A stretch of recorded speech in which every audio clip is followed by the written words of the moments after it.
Praise the Lord. प्रियो, प्रभु यीशु मसीह के महान सामर्थ्य नाम में आप सबको जय मसीह की। इस समय एक बार फिर से मैं आपसे इलोहिम संगति चैनल में बातचीत करने जा रहा हूं और मैं आपके एक छोटा संदेश जो कि एक कलीसिया के लिए बहुत ही महत्वपूर्ण है, मैं आपसे बातचीत करूंगा। कृपया ध्यान से सुने और अपने जीवन में उसे लागू करें, दूसरों को भी बताएं। साथ ही साथ हमारे चैनल को सब्सक्राइब करें। प्रकाशित वाक्य की पुस्तक अध्याय 3 में हम एक कलीसिया के बारे में पढ़ते हैं, जिसे हम लौदीकिया की कलीसिया कहते हैं। लौदीकिया की कलीसिया के विषय में बाइबल इस प्रकार कहती है कि लौदीकिया की कलीसिया के दूत को लिख, जो आमीन और विश्वास योग्य और सच्चा गवाह और परमेश्वर की सृष्टि का मूल कारण है, वह यूँ कहता है, मैं तेरे कामों को जानता हूँ कि तू ना तो ठंडा है और ना गर्म।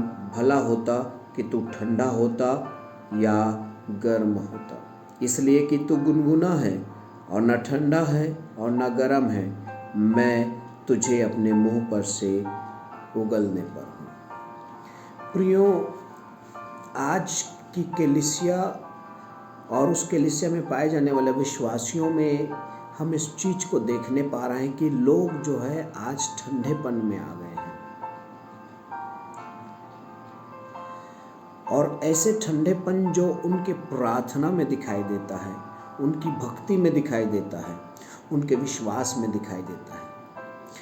कलीसिया तो आ रहे हैं लोग, लेकिन पता नहीं कि लोगों का मन जो है कलीसिया में है कि नहीं।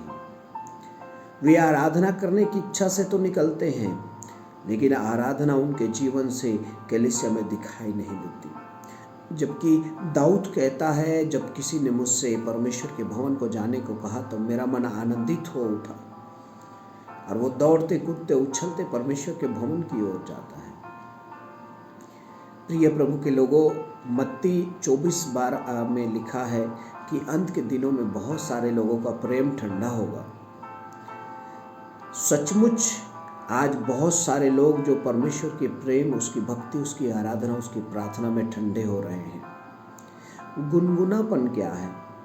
मरकुस 10 अध्याय 19 से 22 तक यदि आप पढ़ेंगे तो ये शारीरिक जीवन को स्पष्ट करता है और ऐसी परिस्थितियां जो उनके जीवन में गुनगुनापन को ले आता है। प्रिय प्रभु के लोगों, अपने जीवन को बदलना बहुत जरूरी है। मरकुस 10 अध्याय और उसके 19 से आप 22 तक पढ़ेंगे तो एक धनी युवक का जीवन बताया गया है, जो यीशु के पास आकर कहता है कि प्रभु, मैं आपके साथ चलूँगा, मैं स्वर्ग राज पाने के लिए क्या करूं बताइए। तो यीशु ने कहा, तू आज्ञाओं को माना कर। उसने कहा कि मैं बचपन से मानता हूं। तो बचपन से मानता है तो फिर क्यों स्वर्ग राज्य को प्राप्त नहीं किया? क्योंकि तेरे अंदर में गुनगुनापन है, अर्थात शारीरिक जीवन जी रहा है। तो प्रार्थना भी कर रहा है, शारीरिक जीवन भी जी रहा है, भक्ति भी कर रहा है, शारीरिक जीवन जी रहा है, तो परमेश्वर की कलीसिया में भी आता है और तेरा जीवन नुकसान में भी है। मैं आपको उत्साहित करना चाहूँगा कि आप जो है इस गुनगुनापन से ऊपर उठें, अपने आप को उस गुनगुनापन से ऊपर उठाएं और प्रार्थना में आगे बढ़ें।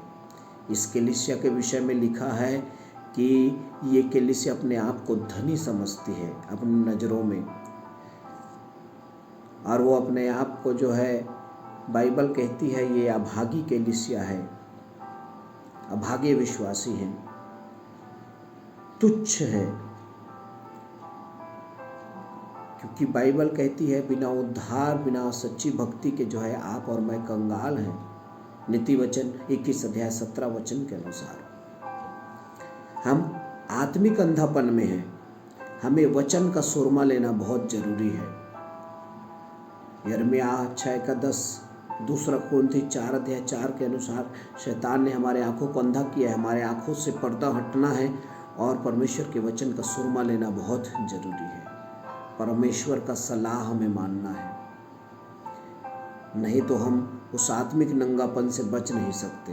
हमें धार्मिकता का वस्त्र केवल परमेश्वर दे सकता है, उत्पत्ति 3 अध्याय में जब आदम और हव्वा पाप में गिर गए तो उन्हें वस्त्र कौन दिया?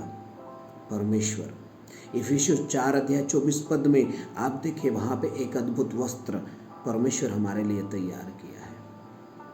परमेश्वर पिता की सलाह है, आग से ताया हुआ सोना लेना है हमें परमेश्वर से। हमें एक ऐसा वस्त्र लेना है जो परमेश्वर चाहता है। जैसे उस खोए हुए पुत्र को जब वो वापस लौटा, उस उड़ाऊ पुत्र को परमेश्वर उसके पिता ने एक वस्त्र दिया, वैसे ही परमेश्वर आपको वस्त्र देगा। आँखों के लिए सुरमा परमेश्वर के वचन को लगाए। मैं विश्वास करता हूँ कि इन दिनों में आप लौदीकिया की कलीसिया के समान अपने प्रार्थना, भक्ति, उपवास, आराधना को कमज़ोर नहीं करेंगे, ठंडापन में नहीं लाएंगे। उस धनी व्यक्ति के समान जो चीता कलीसिया के अनुसार नहीं था, वो यीशु के पीछे चलना चाहता था, आज्ञाओं को मानता था, लेकिन उसका जीवन जो है शारीरिकता में था, दोहरा जीवन था।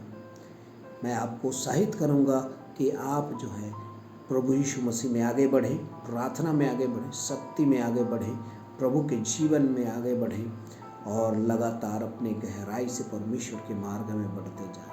परमेश्वर आप सभी को बहुत ऐसे आशीष दे, यीशु मसीह के नाम से, आमीन।